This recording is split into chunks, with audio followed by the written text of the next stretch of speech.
आचार्य प्रमोद कृष्ण जी, सीधे आपके पास आते हुए, क्या त्योहारों को राजनीतिक हथियार बनाने की कोशिश की जा रही है? क्योंकि राजस्थान से अगर मैं थोड़ा दिल्ली लौटूं तो यहां पर दक्षिणी दिल्ली में मेयर साहब की ओर से ऐलान किया गया है कि वहां पर जो मांस की दुकानें हैं वो बैन रहेंगी, क्योंकि कई जगहों पर तो नवरात्रि के दौरान लहसुन प्याज तक का इस्तेमाल नहीं होता है और जो लोग व्रती होते हैं उनको दिक्कत होती है, तो इसीलिए बैन करने की और उस पर रोक लगाने की मांग कर दी गई है। क्या त्योहारों को राजनीतिक हथियार के तौर पर इस्तेमाल किया जा रहा है? और देखिए चित्रा जी, जब धर्म के नाम पर ये इस तरह की बहस होती है और इस तरह का विवाद उत्पन्न होता है तो उसका फायदा ज्यादातर भारतीय जनता पार्टी को मिलता है, ऐसा देखने में आता है और ऐसा प्रमाणित भी है। डॉक्टर संबित पात्रा जी जो बात कह रहे हैं वो बड़े टारगेटेड होकर के कह रहे हैं कि जो राजस्थान सरकार का फैसला है और जो दिल्ली सरकार का फैसला है, मैं दिल्ली सरकार के या दिल्ली के मेयर के इस फैसले से वो कह रहे हैं कि नवरात्र के अंदर मीट की दुकानें बंद हो जाएंगी या बंद कर देनी चाहिए, तो मैं तो कहना चाहता हूं कि मीट की दुकानें परमानेंट बंद कर दिया जाए। कोई जरूरी थोड़ी है मांसाहार होना, शाकाहारी होना चाहिए। और संबित पात्रा जी की सरकार है, यूनियन टेरिटरी के रूप में एक तरह से दिल्ली रही है, तो 8 साल से तो देश में इनकी सरकार है। तो मैं तो इनकी पार्टी के मेयर से भी रिक्वेस्ट करना चाहता हूं और संबित पात्रा जी से भी करना चाहता हूं, पूरे देश में मीट, अंडा, मांस, मछली ये सब बंद होना चाहिए। मेरी मांग है आज आपके चैनल से, राष्ट्रीय चैनल से और देश के सबसे बड़े चैनल से और देश की सबसे बड़ी एंकर चित्रा त्रिपाठी की उपस्थिति में ईश्वर को साक्षी रख के मेरी प्रार्थना है आदरणीय संबित पात्रा से कि पूरे देश में मांस, मच्छी, अंडा है ना, सब बंद होना चाहिए। आप मेरी मांग पे जरूर उदारता से विचार करें। दूसरी बात, जहां तक राजस्थान का सवाल है, राजस्थान में कांग्रेस की सरकार है और राजस्थान की सरकार का जो फैसला है, मैं ऐसा नहीं मानता कि वहां की सरकार को भेदभाव करती हो, लेकिन पॉलिटिकल पॉइंट ऑफ व्यू से, राजनीतिक दृष्टिकोण से इस तरह के तमाम विवादों का फायदा बीजेपी को मिलता है और कांग्रेस के नेता और कांग्रेस की सरकारें अक्सर ये काम करती हैं जिससे कांग्रेस पार्टी को राजनीतिक फायदा नहीं मिलता है, नुकसान होता है। अगर उन्हें रमजान के लिए ये आदेश जारी करना था तो बिल्कुल मैं आपसे सहमत हूं कि उन्हें नवरात्र के लिए भी जारी करना था। कोई भी सरकार किसी एक जाति की, किसी एक धर्म का पक्ष नहीं ले सकती है, बिल्कुल किसी एक धर्म विशेष की तरफदारी नहीं कर सकती है, ना किसी धर्म विशेष का विरोध कर सकती है। सरकार सबकी होती है। इस तरह की बात करना मुझे लगता है कि सरकार का ये एक भूल से कहो या जान करके कहो गलत फैसला है। लेकिन एक अंत में मैं डॉक्टर संबित पात्रा से ये कहना चाहता हूं कि इलेक्शन में हिंदू मुसलमान, स्कूल में हिंदू मुसलमान, कॉलेज में हिंदू मुसलमान, भाषण में हिंदू मुसलमान, बहस में हिंदू मुसलमान, भाई कब तक हिंदू मुसलमान करेंगे, कब तक करेंगे? सत्ता के लिए आपने जो जो किया है, मैं मानता हूं कि हिंदू मुसलमान करने से आपको सत्ता मिलती है, लेकिन ऐसी सत्ता किस काम की डॉक्टर संबित पात्रा? हिंदू मुसलमान की बात करते हो 24 घंटे, कभी हिंदुस्तान की बात भी करो, कभी इंसान की बात भी करो। ये जो सियासत हो रही है चित्रा जी, मैं बड़े पीड़ित होकर के कह रहा हूं कि ये ऐसे बीज बोए जा रहे हैं जो काटने मुश्किल हैं। डॉक्टर संबित पात्रा, ये काटने मुश्किल हैं।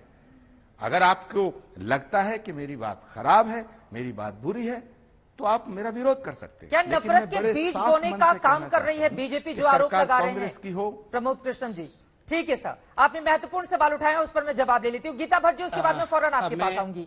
डॉक्टर संबित जी, बड़े शांति से सुना, मैंने शांति से ही जवाब देता हूं। पहली बात है कि आचार्य प्रमोद कृष्णन जी ने स्वयं कहा कि ऐसे मुद्दे उठाने से, कैसे मुद्दे, करौली में जो हिंसा हुआ उस मुद्दे को हमने देश के सामने रखा, लाउड स्पीकर वाला विषय कुछ लोगों ने उठाया, अभी मीट के दुकान के विषय में बात हो रही थी। ऐसे मुद्दे उठाने से भारतीय जनता पार्टी को लाभ होता है, फायदा होता है। कभी सोचा चित्रा जी, वैसे फायदा शब्द का मैं इस्तेमाल नहीं करूंगा, ये जो फायदा कहा गया वो क्यों होता है, अगर होता है तो? देखिए, कोई फायदा बीजेपी नहीं कर देती है, जनता जनार्दन ही सब कुछ है। अगर जनता वोट करती है, क्यों करती है? क्योंकि 75 वर्षों तक इस देश में जिस प्रकार की तुष्टीकरण की राजनीति रही, हिंदुओं को और एक बहुत बड़े वर्ग को लगा कि एकमात्र ऐसा देश है जहां माइनॉरिटी की तो आवाज है, हमारे विषय में कोई चिंता नहीं करता।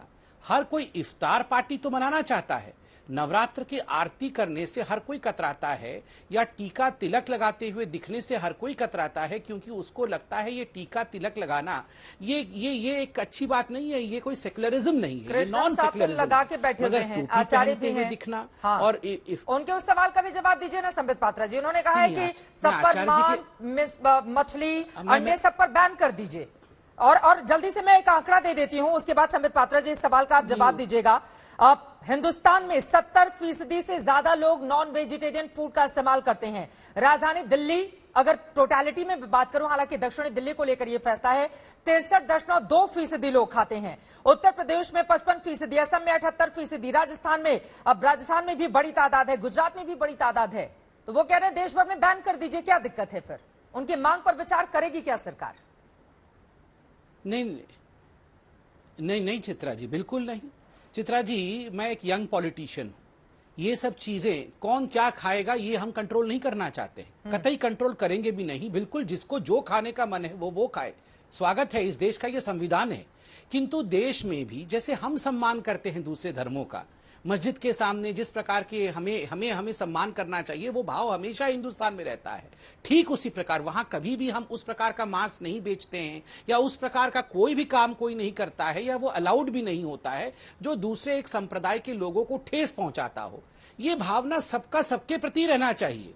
और कोई नहीं कह रहा है कि आपको जो मन वो ना खाइए। जब पूजा पाठ हो रहे हो, नवरात्र का एक मौसम हो, तो मंदिर के आसपास का इलाका हो गया जहां पे सेंसिटिविटी होती है खुले में। वैसे भी आप देखिए, मीट मछली ऐसी चीजें हैं जो मीट की दुकानें होती हैं, खुले में टांगना ये तो खुद भी कहा गया है कि एक तरह से स्वास्थ्य के लिए हानिकारक होता है। हाइजीनिक मेथड अपनाना चाहिए और ग्रेजुअली, किसी को फोर्स नहीं करना चाहिए, ग्रेजुअली हाइजीनिक मेथड की तरफ जाना चाहिए। मैं इसमें बिल्कुल सहमत। वो क्या कह रहे हैं आप सुन लीजिए। उन्होंने कहा है नवरात्रि के अवसर पर 99% घरों में लहसुन प्याज तक का इस्तेमाल नहीं होता है, इसीलिए हमने फैसला किया है कि कोई मांस की दुकान नहीं खुलेगी। तो लहसुन प्याज भी फिर बैन कर दीजिए, मांस भी बैन कर दीजिए। अब कौन क्या खाएगा ये भी क्या आप लोग ही निर्धारित करेंगे? नहीं चित्रा जी, 8 वर्षों से हम सरकार में हैं। आप बताइए चित्रा जी, आपके प्लेट से हमने कब क्या छीन लिया? यहाँ आचार्य प्रमोद कृष्णन जी बैठे हैं, उनके प्लेट से हमने क्या कब छीन लिया? बल्कि हमने उनके प्लेट में दिया ही है, कभी छीना नहीं है। पूरे हिंदुस्तान में कोई बता दे किसके प्लेट से मोदी जी की सरकार ने कुछ छीना हो तो? बिल्कुल छीना नहीं है, कभी कोई छीनेंगे भी नहीं। मगर ये बहुत बड़े विषय हैं, सबके धर्मों के प्रति सम्मान। आप देखिए, लाउड स्पीकर पे आजान हो सकता है, मगर अगर लाउड स्पीकर पे हनुमान चालीसा गा दो तो वो गिरफ्तार हो जाएगा। ये दोहरा मापदंड, आखिर आप क्या, ये जो एक विभाजन हुआ था हिंदुस्तान का, वो क्यों हुआ था? इन्हीं कारणों से हुआ था। उस समय कोई बीजेपी सत्ता में नहीं थी। मानसिकता, ये जो मानसिकता है कि हम दूसरे नहीं, इसी के कारण विभाजन हुआ था। इस देश में और किसी भी देश में यदि हम इतिहास से कुछ नहीं सीखेंगे तो we are destined to commit the same errors again. हम कभी भी इस देश को बांटना नहीं चाहते हैं। सबका साथ, सबका विश्वास, सबका विकास, सबका प्रयास। इसलिए सभी धर्म एक दूसरे के प्रति सम्मान के साथ, कोई भी इलाका हिंदू इलाका नहीं, कोई भी इलाका मुस्लिम इलाका नहीं, हर इलाका इस देश का।